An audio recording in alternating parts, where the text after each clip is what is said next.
이 시간 하나님께서 우리에게 주신 말씀 구약 성경 하박국 1장 12절에서 17절까지의 말씀입니다. 우리 말씀 저와 여러분이 다 같이 한 목소리로 12절부터 17절까지 함께 봉독하겠습니다. 봉독합니다. 시작. 선지자가 이르되 여호와 나의 하나님 나의 거룩한 이시여 주께서는 만세전부터 계시지 아니하시니이까 우리가 사망에 이르지 아니하리이다. 여호와여 주께서 심판하기 위하여 그들을 두셨나이다. 반석이시여 주께서 경계하기 위하여 그들을 세우셨나이다. 주께서는 눈이 정결함으로 악을 참아보지 못하시며 패역을 참아보지 못하시거늘 어찌하여 거짓된 자들을 방관하시며 악인이 자기보다 의로운 사람을 삼키는데도 잠잠하시나이까. 주께서 어찌하여 사람을 바다의 고기 같게 하시며 다스리는 자 없는 벌레 같게 하시나이까. 그가 낚시로 모든 낚으며 그물로 잡으며 투망으로 모으고 그리고는 기뻐하고 즐거워하여 그물에 제사하며 투망 앞에 분향하오니 이는 그것을 힘입어 소득이 풍부하고 먹을 것이 풍성하게 됨이니이다. 그가 그물을 떨고는 계속하여 여러 나라를 무자비하게 멸망시키는 것이 옳으니까. 아멘. 계속해서 하박국에 있는 내용을 가지고 특별히 우리 신앙 가운데서 어려운 밀려올 때 어떻게 극복하면 좋을 것인지 하나님의 뜻이 무엇인지 함께 생각해보며 고찰해보는 시간을 갖도록 하겠습니다. 최근 한국 사회에 있어서 가장 큰 화두는 공정과 정의에 관련된 문제입니다. 공정과 정의, 또 공평 이런 부분들이 이에 해당하는 단어일 것이라고 생각됩니다. 문재인 대통령의 이번 정권의 문재인 대통령의 대선 공약이기도 했던 이 말은 젊은이들 사이에서 무척 민감하게 받아들여지고 있고 지금도 그것이 상당히 중요하게 그들에게 있어서 회자되고 있는 그런 말들이기도 합니다. 이게 얼마나 민감했으면 어제가 제1회 청년의 날로 정했는데 대통령이 그 청와대로 BTS 방탄소년단을 비롯해서 청년들을 좀 불렀어요. 근데 거기서 이제 여러 가지 이야기를 나누는 중에 공정이라는 단어를 37번이나 언급했다라고 언론들이 보도하고 있습니다. 그리고 불공정이라는 단어는 한 10번 정도 언급했다고 합니다.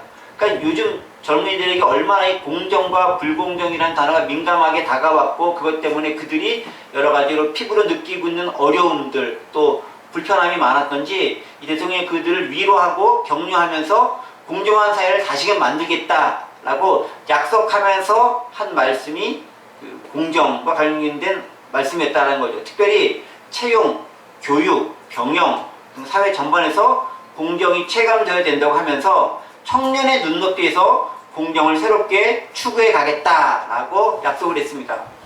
사실 그렇습니다. 여러분 우리나라는 우리 사회는 크게 두 가지 측면에 있어서 일종의 국민적 영린이라고 부르는 것이 있습니다. 이 두 가지 것은 이슈만 되면은 크게 어필될 수밖에 없고 민감하게 반응할 수밖에 없는 것이 딱 두 가지가 있습니다. 다른 것들도 많이 있겠지만 이 두 가지는 언제든지 큰 이슈가 됩니다. 첫 번째가 뭐냐면 교육 문제입니다. 교육과 관련된 것은 어쨌든 간에 언급만 되면은 욕먹을 수밖에 없는 민감하게 반응하는 겁니다. 또 두 번째 문제는 군대 문제입니다. 입대, 병영 이 관련된 문제입니다. 이 청년과 관계된 거죠. 사실 교육이라던가 군대 문제에 관련된 것들. 청년과 관계된 이 두 가지 문제는 거의 무한대의 공평과 공정이 반드시 이루어져야 한다라고 청년들은 생각하고 있고 주장하고 있고 그것을 줄기차게 요구해 오고 있습니다. 사실 그런데 가만히 생각해 보세요. 과연 완벽하고 완전한 공정, 공평 이게 이루어질 수 있는 것인가? 그렇다면 지금까지 그것이 얼마나 이루어져 왔는가? 라고 되짚어보고 되질문해 보면 거기에 대해서 누구도 아주 자유롭고 당당하게 이렇게 지켜왔습니다 라고 할 수 있는 사람들이 별로 없어요. 그럼에도 불구하고 젊은이들은 교육 문제, 특히 입시 문제와 관련돼서 또 병영, 군대 문제와 관련돼서만큼은 무척 민감합니다. 내가 이것 때문에 손해보고 있다고 느끼고 있기 때문에 그래요. 안 해도 되는 거 해서 난 손해본다라고 생각하는 거죠. 그리고 아주 영악한 정치인들과 언론인들은 바로 이 점을 이용해서 정치 공세를 가하거나 여론전을 펼칩니다. 이슈를 선점할 수 있는 가장 용이한 부분이 교육 문제, 군대 문제, 요것만 딱 나오면 물고 늘어지면서 우리를 힘들게 만듭니다. 이거 멀리 갈 것도 없죠. 작년 올해 사회에서 보면 딱 정확하게 두드러집니다. 작년 안에 정부를 뜨겁게 달궜던 이슈, 법무부 장관 조국 관련된 일 아닙니까? 본인과 직접적으로 관계된 것은 별로 없어요. 뭐가 문제입니까? 자녀 입시 비리 문제. 아직도 법원에서 왔다 갔다 하면서 표창장 진짜냐 가짜냐 그걸 아직도 여전히 심판하고 있어요. 답답하죠. 네. 대학 가기 쉽지 않은데 누구는 부모 잘 만나 편하게 갔다라는 프레임으로 씌워져서 그새 문제가 제기가 되고 있는 겁니다. 진짜로 그가 어떤 걸 위법했는지 잘못을 저질렀는지는 별로 중요하지 않아요. 단지 그것이 이슈화되면 뭐든지 언론은 갖다 끄집어내고 그것을 가지고 의혹을 제기하고 막 여러 말 일어나는 겁니다. 그런데 욕은 다 먹게 되는 거죠. 진짜 잘했느냐 잘못한 것은 나중 문제가 되는 거죠. 올해는 군대 문제가 이슈가 됐습니다. 두 가지 영린이 작년 올해 하나씩 지금 터지고 있는 거예요. 역시 법무부 장관 추미애 아들 병가와 관련된 문제입니다. 누구는 엄마 잘 만나 편하게 휴가 보냈다느니 안 가도 될 휴가 어거지로 전화로 한 통을 끝냈다느니 카톡을 했다니 하면서 역시 또 똑같은 현상이 발생하고 있습니다. 작년 조국 사태와 똑같은 사태가 지금 벌어지고 있습니다. 가장 민감한 교육과 군대 문제를 건드렸고 이는 직접적 당사자인 이해 당사자인 청년들층에게 무척 강렬하게 어필이 될 수밖에 없습니다. 내가 당한 문제인데 나만 불공평하고 불공정하게 억울하게 있을 수 없다는 거죠. 지금 말씀드렸던 것처럼 이 두 가지 핵심은 공정과 정의로 정리될 수 있습니다. 대한민국 사회에서 공정과 정의의 불균형, 특별히 기성세대에 비해 상대적으로 박탈감을 가지고 있다라고 생각하는 청년들의 입장에서는 특혜라는 것들은 절대로 있어서는 안 되는 것으로 그들은 생각을 합니다. 사실 그쵸. 일부만 특혜를 준다는 것은 그렇게 옳은 것은 분명히 아닙니다. 결과의 정의까지는 몰라도 적어도 기회만이라도 공정하게 공평하게 부여해 달라는 것이 그들의 외침이에요.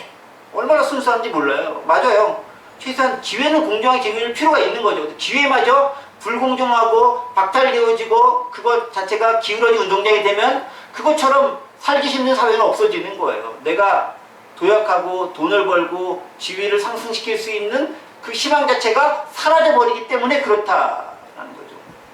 근데 문제는 그런 것들을 악용하는 기성 정치 권력과 언론들이 더 나쁜 놈들이다는 거죠. 이거를 자기들 정쟁을 왜 사용하고 있다는 거예요. 사회가 공정하고 정의로워야 된다는 것에 이의를 제기할 사람 아무도 없습니다. 누구나 이상적으로 생각하고 이룩하기 원하는 모습이 공정하고 정의로운 그 사회입니다. 우리 제5공화국 전두환 대통령께서도 정의로운 국가를 모토로 내걸고 이 사회를 지탱해 나가고 했습니다. 근데 그때 만들어진 것이 삼청교육대였어요. 누군가의 비인격적인 그런 짓밟힘을 통해서 정의를 만들겠다라는 모습들이 드러나 있었던 그런 것이었죠. 쉽지 않다는 거예요. 자, 그렇다면 하나님 나라 관점에서 어떨까요? 세계와 사회와 이 세상 관련된 것은 저희가 직접 이렇게 뛰는 일선에 있는 그 정치가 아니니까 모른다 치고 하나님 나라 관점에서 어떨까요?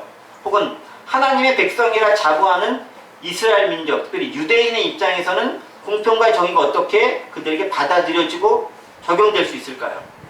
특히 요즘 함께 보고 있는 하박국서를 보면 그 시대적 배경이 남유다의 이제 말기, 이제 곧 이제 바벨론에 의해서 점령당하기 직전 그 정도쯤의 상황 아닙니까? 그 시기에 하박국이 바라보는 공정과 정의는 무엇일까요?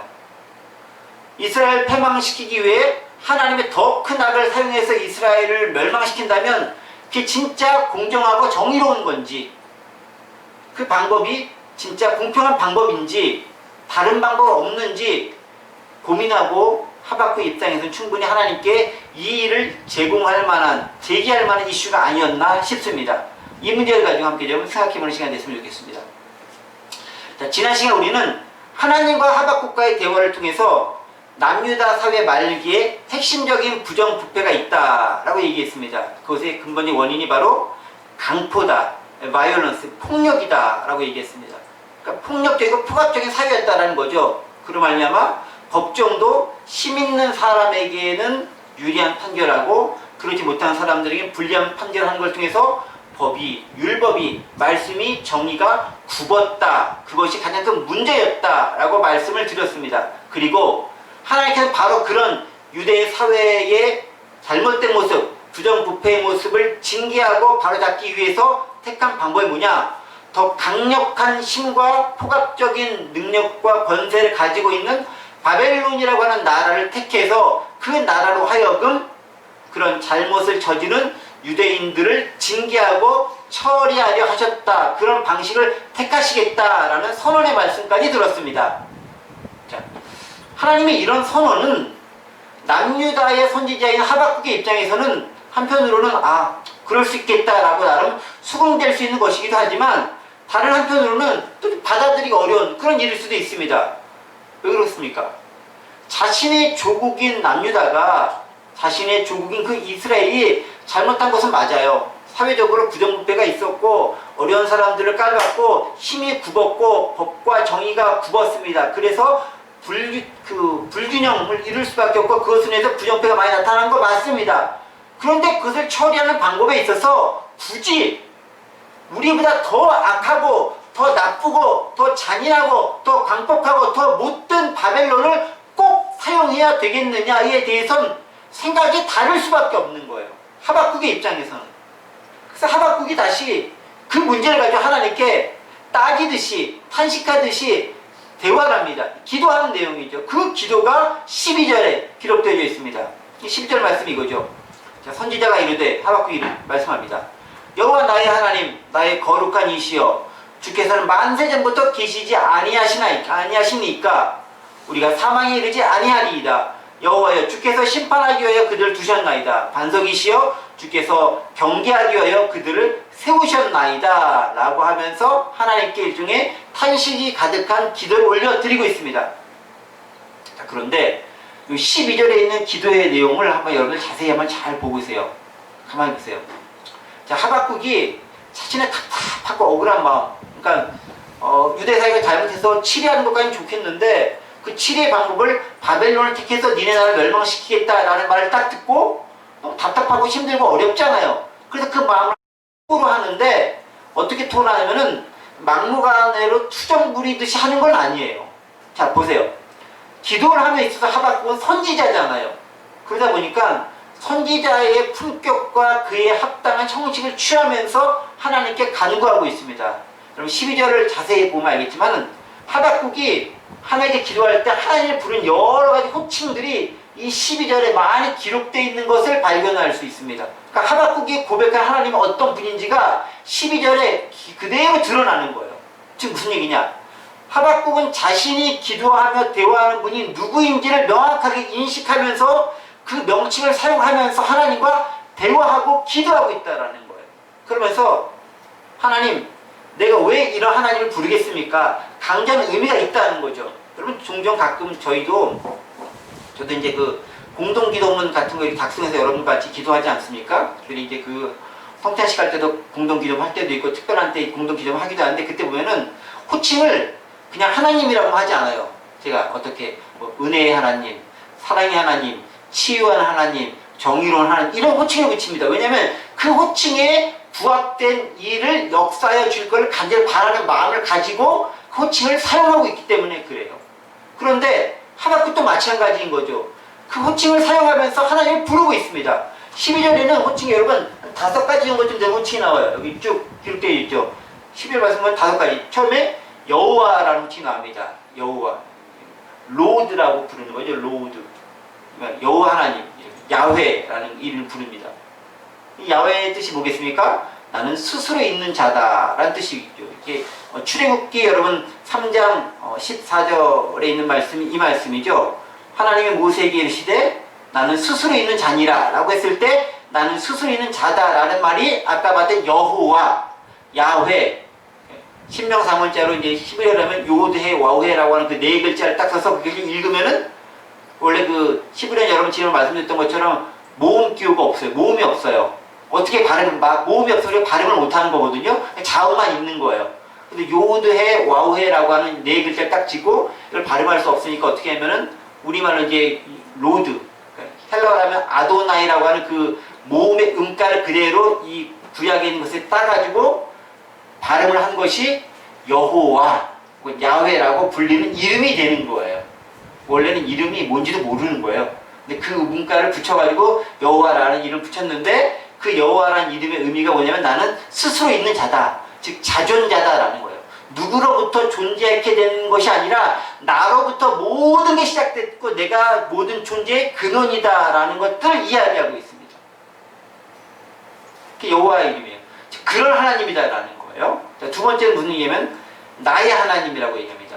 나의 하나님이여 여호와 나의 하나님이여. 나의 하나님이라는 걸 보면 my God. 갓이라는 말은 무슨 뜻이냐면은 전능하신 분이다. 창조자다. 하나님이라는 표현 자체가 사실은 전능하다, 창조자다라는 의미를 가지고 있습니다. 그래서 10에 보면은 여호와 나의 하나님 이렇게 얘기하거든요. 하나님이라는 말을 쓰고 있습니다. 그런데 보십시오. 3절도 보면은 3절 세 번째 또 뭐라고 표현하면은 나의 하나님이 하는데 12절 보면은 여호와 나의 하나님 나의 거룩한 이시여라고 하면서 이번에는 거룩한이라고 표현하고 있어요. 하나님은 하나님인데 나의 하나님 나의 거룩한 이다라고 표현합니다.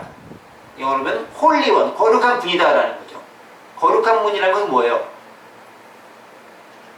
유대에서 지금 현재 가장 큰 문제가 되는 게 뭐냐면 불의, 불공평, 불공정, 광포, 폭악 이런 거잖아요. 그것과 대비되는 개념으로서의 거룩, 누구와도 비교될 수 없는 구별되는 분으로서의 거룩이 하나님의 가장 큰 속성이고 이름이다라고 하면서 거룩한 분이다라고 고백하고 있는 거예요. 그런데 중요한 게 있어요. 두 번째와 세 번째 하나님을 할 때 무슨 하나님은 나의 하나님이라고 하지 않습니까? My God. 그 다음에 거룩한 분은 나의 거룩한 분이라고 고백해요. 나의 거룩한 분. 무슨 얘기냐면 나의 하나님, 나의 거룩한 분이라고 하면서 하나님과 하나님과 이스라엘 백성을 연관시키는 것을 발견할 수 있어요. 그냥 하나님이 아닌 거예요. 나의 하나님, 나의 거룩한 분이다 라고 이야기하고 있습니다. 무슨 얘기예요? 하나님은 하나님인데 나와 관계되는 분으로서 그분이 역사하고 있더라. 이거 무척 중요한 것이죠. 여러분 그렇습니다. 하나님과 우리는 어떤 것이냐면은 하나님은 우리를 당신의 백성으로 삼으신 것이고 우리는 백성으로서 하나님을 우리의 왕이고 주인이고 우리 주권자로서 인정한 그 관계성 가운데서 하나님과의 관계가 맺어져 나가고 있더라라는 거예요. 그 다음에 계속되는 12절 말씀은 이렇게 기록되어 있죠. 만세전부터 나는 계신 분이다. 만세전부터. 에버레스팅이라는 단어를 씁니다. 계속 지속되고 있다는 거죠. 영원하신 분이라는 거죠. 끝이 없이 지속되는 분, 영원하신 분이시다. 그리고 마지막에 다섯 번째가 나는 반석이다 라고 12절에 고백하고 있습니다. 반석은 뭐죠? 신실하다, 변하지 않는다 라는 그런 의미를 가지고 있습니다. 그래서 시편이라든가 신명기 같은 데 보면 반석이 하나님을 여러 차례 드러내면서 이야기해주고 있습니다. 예를 들면 시편 18편을 보면은 여호와는 나의 반석이요 요새며 번지시는 이요 하나님이요 내가 그 안에 피할 바위시요 나의 방패시요 구원의 뿌리시요 산성이다 라고 하면서 하나님을 나의 반석으로 나의 바위로 고백하고 있습니다. 또 신명기 32장 4절 보면 그는 반석이니 그가 하신 일이 완전하고 그의 모든 길이 정의롭고 진실하고 거짓이 없으니 하나님이시니 공의롭고 바르시다 라고 하면서 반석을 정의, 공의, 공평과 연관시키고 있어요. 자, 그러니까 이걸 보면 뭐 어떻게 알 수 있냐면요. 하박국이 하나님께 기도하되 그냥 밑도 끝도 없이 하나님 하고 하는 게 아니라 선지자답게 좀 죄송한 표현이면 좀 영악해요. 아니 지혜로워요. 하박국을 영악하게 하다니 지혜로워요. 그래서 하나님이 어떻게 할 수 없을 만큼 정확한 하나님의 속성을 언급하면서 하나님을 부르고 있는 거예요. 어떻게? 나의 하나님 아닙니까? 나와 관계를 맺고 있는 분 아닙니까? 당신은 거룩한 분 아닙니까? 즉 부정과 부패와 관계는 없이 거룩한 분입니다. 그리고 반석이신 분 아닙니까? 그건 뭐겠습니까? 아까 신명기 32장에 읽었던 것처럼 공의롭고 정의롭고 진실하고 거짓이 없는 분이 하나님 아닙니까? 그 말은 뭐겠습니까? 하나님, 그게 하나님의 특성이고 속성이고 창조주로서의 하나님의 이름인데 그 이름의 가진 뜻인데 근데 우리한테는 불공평하게 하세요. 라고 따지려고 하는 거예요. 그냥 막 장황하게 막 한 게 아니라 이렇게 근거를 딱 제시하면서 하나님 근데 왜 저희한테 불공평하게 하세요? 공평하신 분이잖아요. 반석이신 분이시잖아요. 거룩하신 분이시잖아요. 근데 우리한테는 왜 그러세요? 라고 하나님 앞에 항거할 그 근거를 마련하면서 하나님의 호칭을 가지고 부르며 기도하고 있다는 거예요. 여러분, 기도의 자세가 기본적으로 이런 부분들이 중요하게 작용하고 있다는 거죠. 우리가 기도할 때요, 하나님에 대해서 알고 기도하면, 정광훈 씨는 꼼짝만 나한테 죽어라고 하나님 얘기했는데 하나님께서 우리가 제대로 알고 기도하면 하나님께서 그 기도를 들어주실 수밖에 없게 됩니다. 왜냐하면 그게 하나님께서 약속하신 말씀의 근거에서 우리가 기도하기 때문에 그러한 거예요. 하나님 이렇게 말씀하시지 않았습니까? 우리가 그 말씀에 의지해서 기도합니다. 하나님 들어주세요 라고 우리가 하나님께 요청할 수 있는 거예요. 그래서 기도라는 게 엄청난 특권이고 무기가 될 수 있는 거예요. 어떻게? 하나님의 약속을 붙잡고 하는 것일 때 그렇다라는 거예요. 내가 그냥 원하는 거 막 말씀만 드린다고 해서 그게 하나님 다 들어주시는 것이 아니라 정확히 얘기는 하나님께서 뭘 원하시고 무엇을 말씀하시는지를 근거를 가지고 그 말씀에 따라 기도했었을 때 하나님께서는 그 기도에 응답하시는 거죠. 지금 하박국이 그걸 하고 있는 거예요. 하나님 이런 하나님 아니니까 그러니 우리에게도 이렇게 공의롭게 해야 된다라고 얘기하고 있습니다. 그런데 그렇게 기도하는 근거 중에 하나가 또 뭐냐면 아까 얘기했듯이 나의 하나님이기 때문에 그렇다라는 거예요. 나의 하나님. 지금 뭐겠습니까? 우리와 우리 민족과 우리 이스라엘과 우리 유다와 하나님 연관성과 관계성을 맺고 있잖아요. 그렇기 때문에 제가 기도할 수 있겠다라는 거예요. 여러분 그렇죠? 하나님은 이스라엘과 별개로 존재하는 분이 아니에요. 이스라엘 딱 만들어 놓고 내가 만들었으니까 너는 니네가 알아서 잘 놀아. 난 딴 데 가서 있을게. 라고 엉뚱한 데 가 계시고 이스라엘 이렇게 버려둔 고아처럼 남겨주신 분이 아니다라는 거예요. 무슨 얘기입니까? 지금도 여전히 그 이스라엘에 역사하시고 섭리하시고 주관하시고 그때그때 활동하는 분이라는 거예요. 오늘 우리도 마찬가지인 거예요.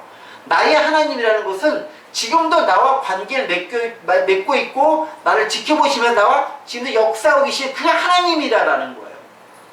그 말은 뭐겠습니까?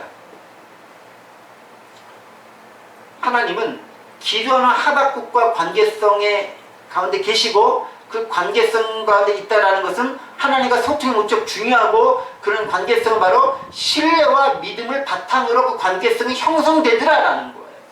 그러니까 하박국이 아무리 하나님 앞에 한탄하듯이 하소연하듯이 때로는 그냥 뭐 불만을 터놓듯이 그렇게 기도한다 할지라도 그 하박국의 기도에는 뭐가 있냐면은 하나님에 대한 깊은 신뢰, 믿음 이게 들어있는 거예요.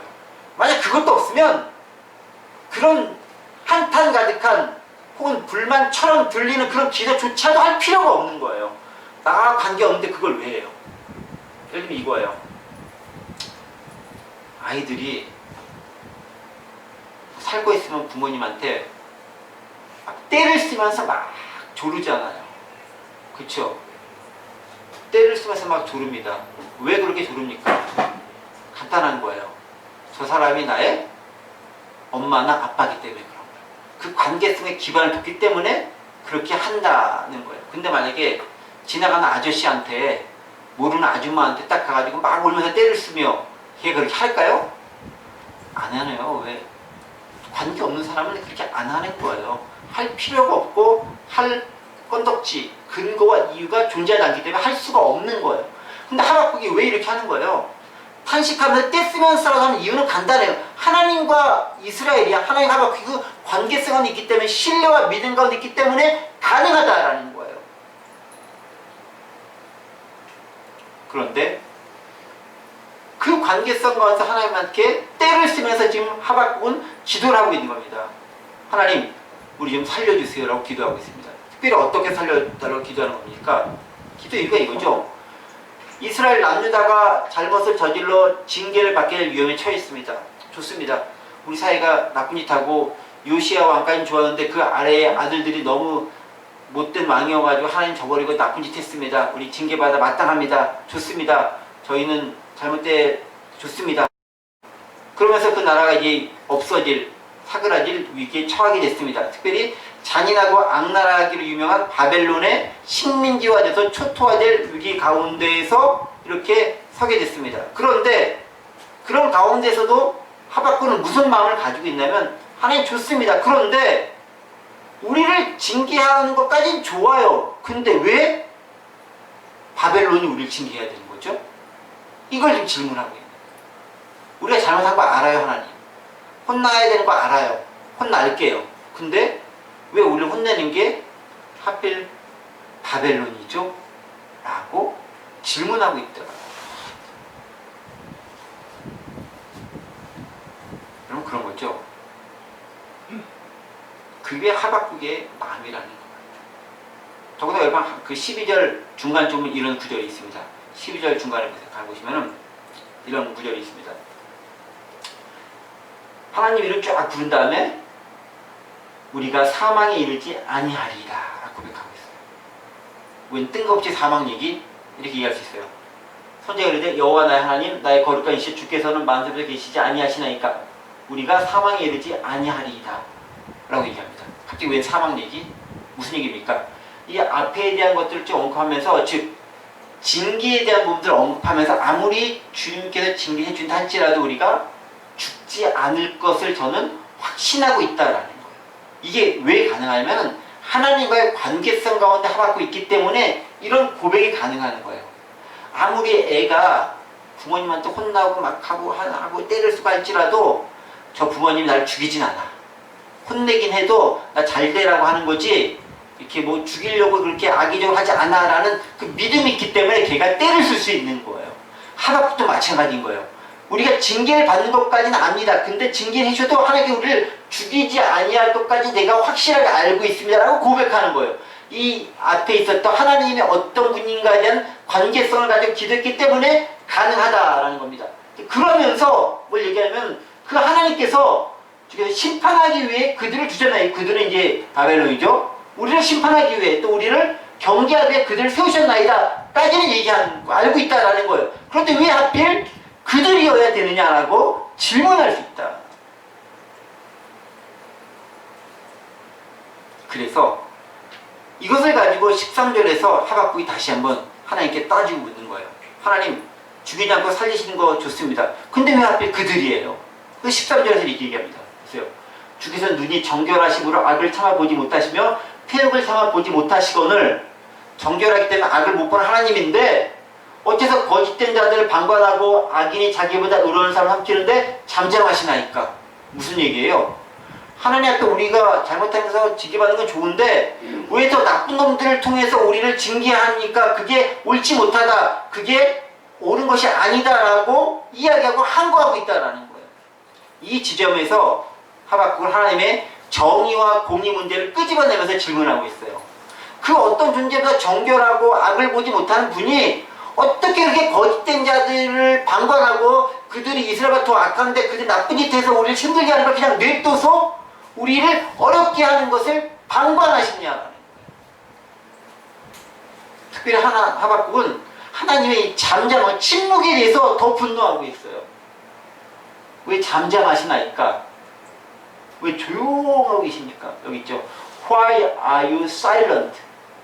왜 침묵하고 있습니까? 라고 질문하고 있습니다.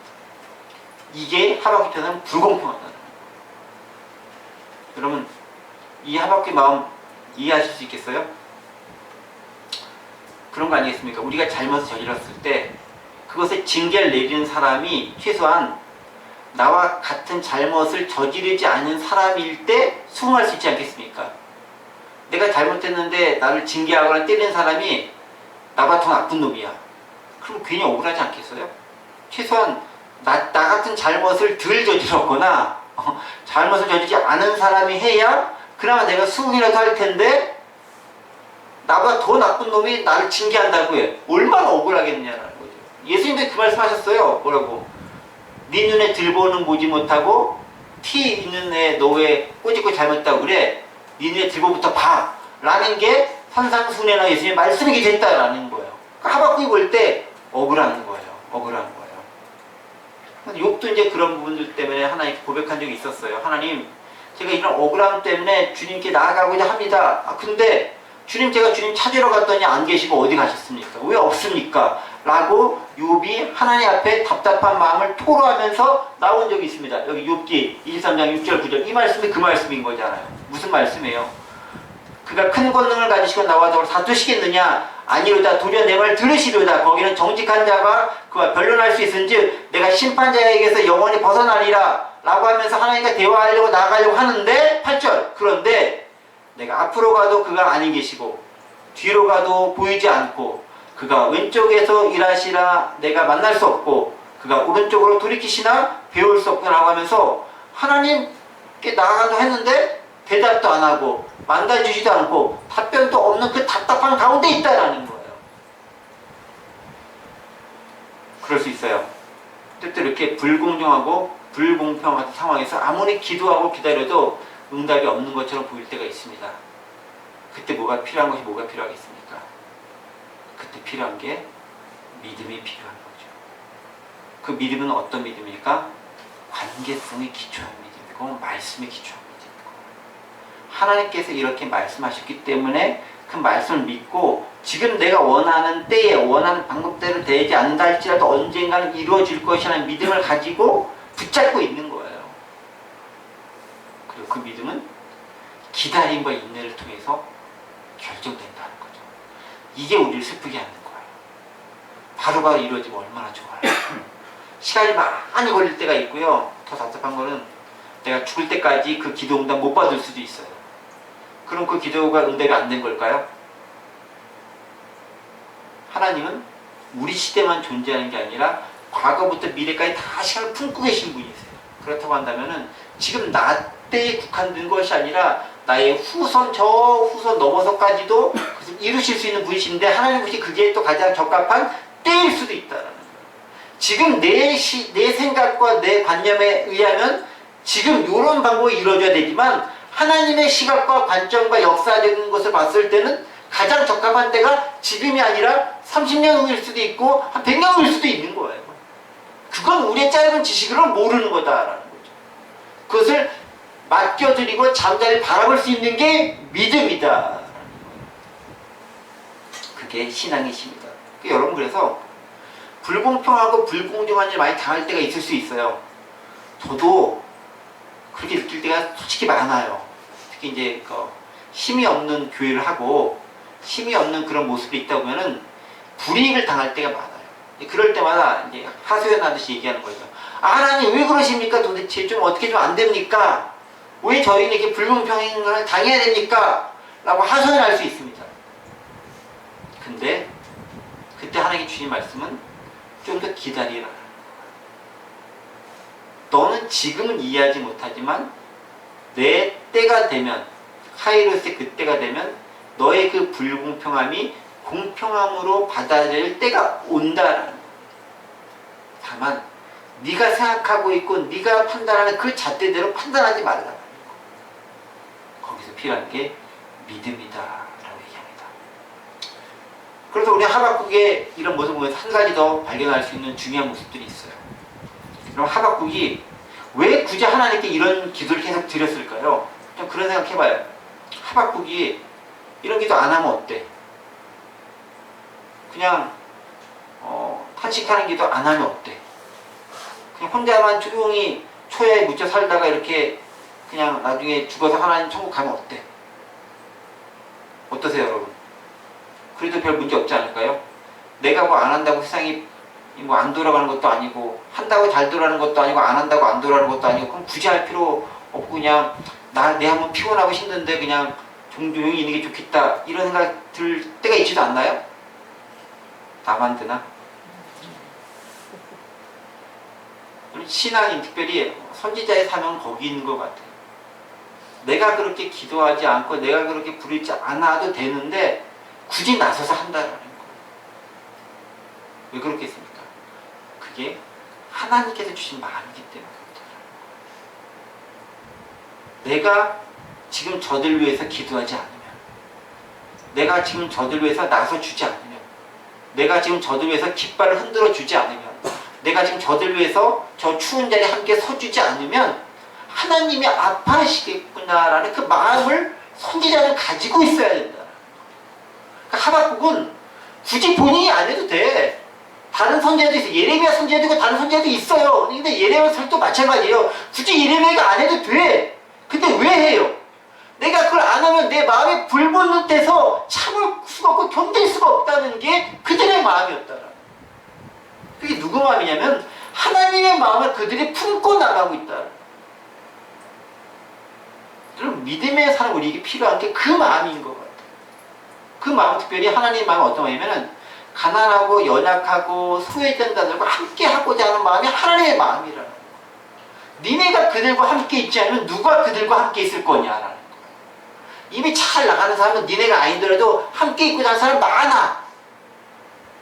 그런데 울어주고 통곡해주고 손잡아주고 위로해줄 사람이 너 말고 누가 있겠는지 알아. 하박국이 그 마음을 알기 때문에 한탄하면서 굳이 안 해야 될 그 기도를 이 시간 하나님께 간절하게 드리고 있다. 그게 우리가 또한 하박국을 통해 발견될 중요한 마음이다. 마지막 한 가지만 말씀드리고 마치겠습니다. 그러면 하나님은 꼭 그렇게 아까 얘기한 것처럼 더 큰 악을 반드시 사용하셨어야만 되겠는가? 하나님의 대답은 뭐냐면요, 하나님은 때로는 악을 징벌하기 위해서 더 큰 악을 사용하실 수도 있다. 근데 그 자체가 목적이 결코 아니다라는 거예요. 거기서만 끝나면 너무 속상한데 그게 끝이 아니다라는 거예요. 우리 이것을 이해하기 힘들 수도 있습니다. 더 불의한 자가 나를 공격하고 힘들게 한다는 점을 참을 수 없기도 합니다. 근데 하나님의 방식에 다 뜻이 있고 이유가 있습니다. 그냥 괜히 하는 게 아니다라는 거죠. 왜? 하나님께서 그렇게 하신 데는 여러 가지 뜻한 바가 있고 목적한 바가 있다라는 거예요. 그것은 뭐겠습니까? 궁극적으로 나를 돌이키고 다시 한번 돌아보게 만드는 데 의미가 있습니다. 또 때로는 선한 것은 악을 징벌하지 못할 수도 있습니다. 무슨 얘기냐? 선은 거의 무한대 용서에 국한되는 것이 많기 때문에 악을 징벌하기에 때때로 적박하지 않은 것처럼 보일 수가 있어요. 물론 선은 그 자체 나중에 악을 이길 수밖에 없습니다. 선이 악에 지진 않아요. 하나님이 선하신 분이신데 하나님 악에 지지 않습니다. 그런데 순간적으로 선한 것처럼 방법이 악한 것에 굴복되는 것처럼 보이고 혹은 때로는 부적절하게 보일 수도 있다는 거예요. 예를 들면 이런 거죠. 누군가가 잘못을 저질렀습니다. 조그만 잘못 저질렀어요. 그러니까 조그만 잘못 저질렀으니까 조그만 잘못한 징계가 필요하지 않겠습니까? 징계를 해요. 그런데 선이라는 명목을 본다면 그 징계 자체도 있으면 안 되는 것일 수 있다는 거예요.